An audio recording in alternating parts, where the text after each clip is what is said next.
Hello and a warm welcome to Also Driven. This is the channel where Jim and I have some automotive adventures. One of our more recent adventures was to take my 1993 Citroen Xantia all the way to West Wales to meet up with HubNut, and he took it out for a little drive. So HubNut's video was released last night, and I thought it was worth sort of doing a little follow-up video to that, just to answer some of the points that he raised in the video and to show you around the Xantia a little bit more. The first point to note, of course, is that this car is a sinker Xantia, which is a point that Ian absolutely made. But what he didn't show, because he didn't have the car for long enough, is quite how low it goes when it sinks. So I haven't started this car today, it was last driven yesterday, and as you can see, it is totally down on its haunches. The rear wheel arch is almost down to the level of the top of the wheel trim on the rear wheels. So when you park it up in a car park, within about 20-30 minutes, the rear of the car starts to sag and sink down, and the front follows maybe a couple of hours later until the whole car is flat and on the floor. It does lead to a few people kind of coming up to you at car parks saying, is your car broken, mate? No, it's not, it's just a sinking Citroen. Ian pointed out that one of the most fun features of having a sinking Citroen is to undergo that drama of the street theatre of it raising from the ground as you start it up. So I think I should treat you to a proper startup of this little beast so you can see how it rises up from the ground. Other thing to note about the Xantia is that it does have a remote central locking, but it's actually on an infrared, so you have to point it at the little dome in the ceiling. If you just point it generally at the car, it won't work at all.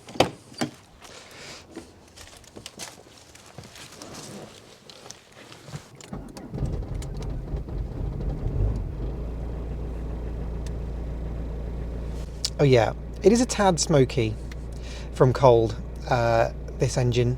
I think that there's a seal or something on an injector that isn't quite working. And there we go. The front majestically rises a little bit before the rear comes to match it up, and that seems to be quite normal. So this is the normal ride height. I think you also deserve to see the higher up ride height. So next ride height up is this one, and this is the off-road ride height or rough terrain ride height. Although what it does do is it really does still firm up the suspension quite a lot, so although you can go over rougher terrain, it is significantly more uncomfortable, and it's as if you have no suspension basically. And then let's show you the very top setting. This is the service setting, so when you want to work on the car, do things on the wheels, that kind of thing. And there she is at her top height. This is the service height, so it's now gone from barely being able to get my fingers in there to a good, I don't know, couple of hands on the front wheel, and the same sort of just over a hand and a half, say, on the rear wheel. Bearing in mind it was down there when we started it up. One little thing I did just want to pick Ian up on is that he was saying that the SX trim is quite a lowly trim level. Well, that's not quite correct, because if you look at this 1993 brochure, the top of the range is the VSX, as he mentioned, which has the Hydroactive 2 suspension, and the next one down after that is the SX, which is this one, and it gets things like electrically heated and adjustable door mirrors, it gets the rear electric windows, it gets remote central locking, it gets the electric sunroof, that kind of thing, the nice velour fabric, and then below that we have the LX and the Xantia just without a trim level, so they're the more basic ones. Let me show you a little more closely around the cabin. So we've got these lovely door cards which are trimmed with the same velour trim as the fabric. There's two electric windows, passenger on the bottom and the driver's one on the top, and there's a one-shot action on the driver's one. We've got the electrically adjustable mirrors here, so you click that one up there for the driver's one and click it down for the passenger one, and then there's a little joystick that you operate. The dashboard itself, we've got quite a lot of air vents. To the left of that we've got some controls here. That's the front fog lights. That one disables the electric windows in the rear, so that if you've got children in the back you don't want them to operate the windows themselves. That one is to disable the internal sensors on the alarm, so if you want to leave kids or a dog in the car. Instrument cluster, I think Ian covered pretty well. One of the things I didn't want to mention on the instrument cluster though is that the bulbs, or the telltales for the lights, are over very, very far on the right hand side of the dash.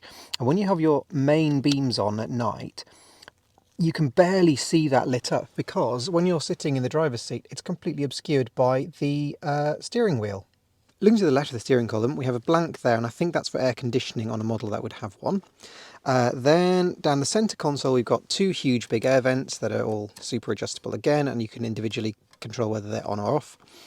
Below that, we've got the alarm telltale flasher, I think. Then we've got a digital clock, hazards, rear fog lights, rear heated windscreen.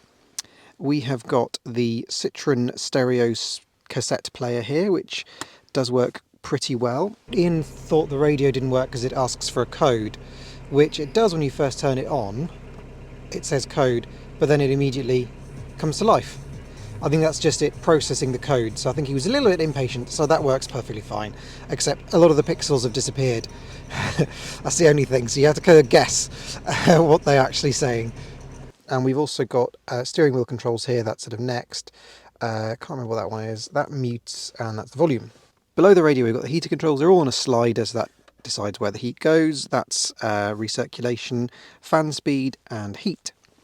Below that at the bottom, we've got a little ashtray, because it's French.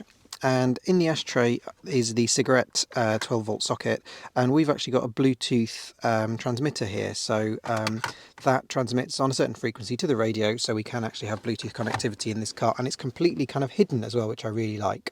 Over on the passenger side, we have this large grab handle, which is a little bit strange, but there we are, and the glove box that Ian showed you with my tapes in them.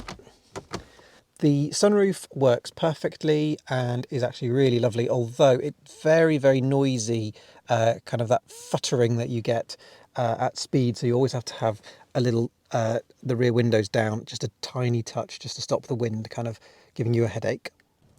The aftermarket cruise control that Ian mentioned has never worked since I got the car. It just seems to be totally dead. There's an electronic box of tricks that's hiding inside the fuse box, and that just doesn't seem to work. But if I take you to the engine bay, you can see this is how it actually works. So the electric box of tricks under the dashboard operates this, I don't know, motor or valve or something like that, which has a cable going all the way to the diesel pump, kind of there. So I think what it does is it just holds the throttle open on the diesel pump at a certain level, so it just kind of keeps it forces it open at the level that you set it to on the system.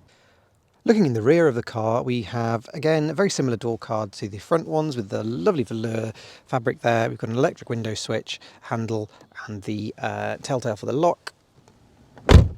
And yes, as people pointed out, there is a loose panel on the C-pillar, isn't there? So, yes, I think one of the clips in the back of it is broken. I've taped it up several times, and it keeps popping back out again, but I'll see if I can repair it in a moment.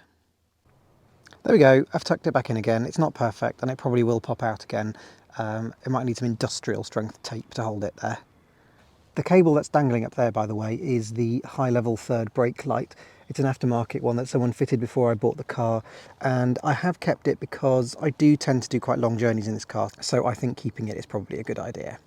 We also have, one of the things that Ian didn't show you, is that part of the parcel shelf is a little roller here which pulls out a sunblind, which just neatly clips in place just there on both sides. And then you have a little rear sunblind, which you can still see through perfectly.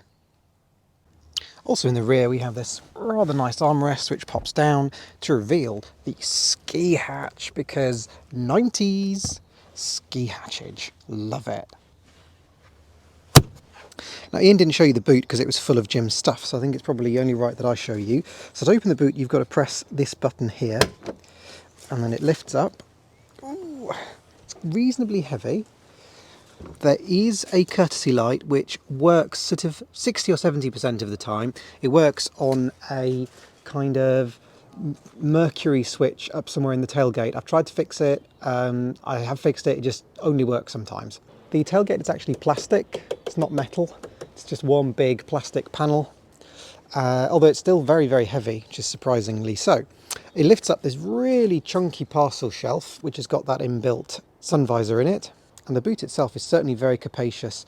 It's slightly kind of reduced in terms of its usefulness with this really rather fabulous Citroen load cover, which fits beautifully in the boot there. And we have our obligatory bottle of LHM there, just in case we need to top up.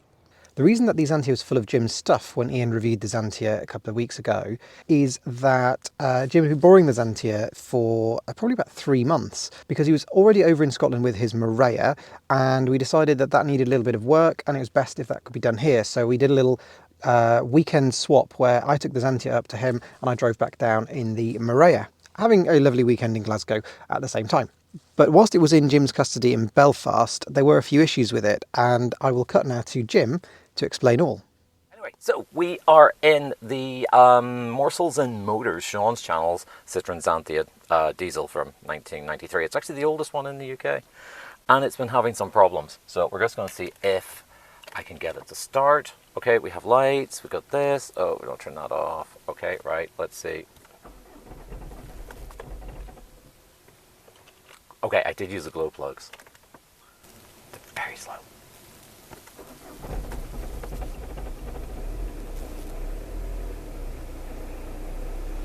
Okay, it did start, but yesterday it didn't for the current Mr. McGill, my husband, which is the end of the world, because he does not do old cars, really.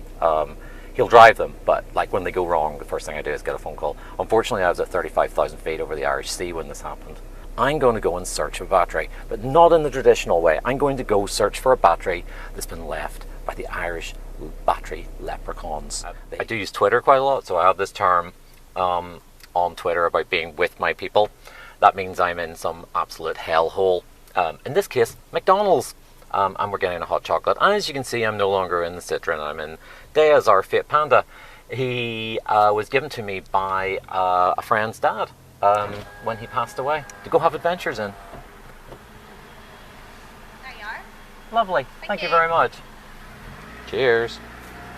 We're just outside Belfast. I was going to keep up this premise of the idea that there were leprechauns or fairies or something that left batteries out, but it probably would have descended into innuendo of like looking round the Giant's Ring for a big fairy who's got packing a punch electrically. Something like that anyway. But no, it was a mate of mine. He had a Vauxhall Mokka. Now, don't judge, he did work for Vauxhall. And just before he sold it, he got himself a battery for it. And apparently he tells me they're very similar to what should be in the Xantia. So we're just going to go get that now. And we'll see if it fits. We have a battery and split screens. Oh, and also air fresheners. Spot the man who works for a car accessory shop. Battery's charged, so let's get it installed. There's a reason I don't have a full-time job. Anyway, moment of truth. Slightly bigger Vauxhall Mokka battery into Citroen Xantia. Battery's the wrong way around. Okay, moment of truth. Come on. It's not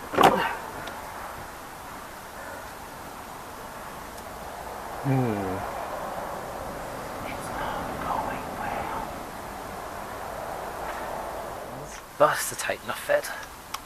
Okay, I think we have fitted a battery, which is good going for a man who no longer really works on cars. And again, I am unsupervised in this video by Sean, who actually knows what he's doing. Let's see if it starts. Battery reset means everything's kind of gone a bit bonkers. I think that's the immobilizer alarm light flashing. Also, clock will need reset. Okay, moment of truth. Let's see. Will it start?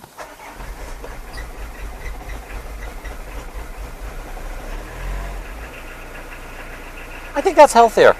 And up we go. As you can see here, joys of all Citroens. I think I'll take this for a test drive and see how it goes, and hopefully find out if Sean's got the code for the radio. Well, thank you to Jim for bringing back my car in better condition than when I lent it to him, which is quite a rare thing. Anyway, when Ian took the Xantia for a drive, he was a little bit hesitant about whether it would be any good, because the 70 horsepower 1.9 non-turbo diesel is not the fastest engine on the planet.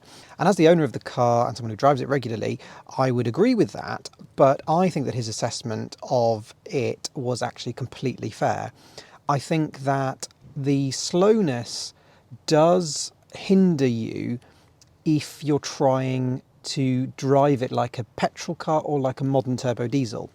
But if you accept the fact that what you have is this fabulous package of this amazingly fluid and compliant suspension, coupled with delicious direct steering that seems to be in tune with the chassis and the suspension, all you're doing is using the torque of the engine to ride that. It's so fluid. You just kind of glide into bends and out of them without having to do too much. It's not a car to race in, but it's a car to kind of really make good progress in. What you need to be able to do to enjoy driving this car is to work with it. You work with that fabulous suspension setup and the steering, and you work with the fact that the engine gives you its optimum power at about 2,000 RPM. So there's absolutely no point revving it up to 3,000 or 4,000 because there's nothing there. It's lost its power. All you're doing is noise and you're not going very far. What you need to do is change gear up, which kind of seems counterintuitive. Normally you think, oh, let's use all of the power third gives you, but no, you need to use a bit of the power that third gives you and then go to fourth, so you can have that bit of the power again where the car works at its best. One of the limitations of the car and the engine though is that, as Ian mentioned, is that at speed it does get quite loud.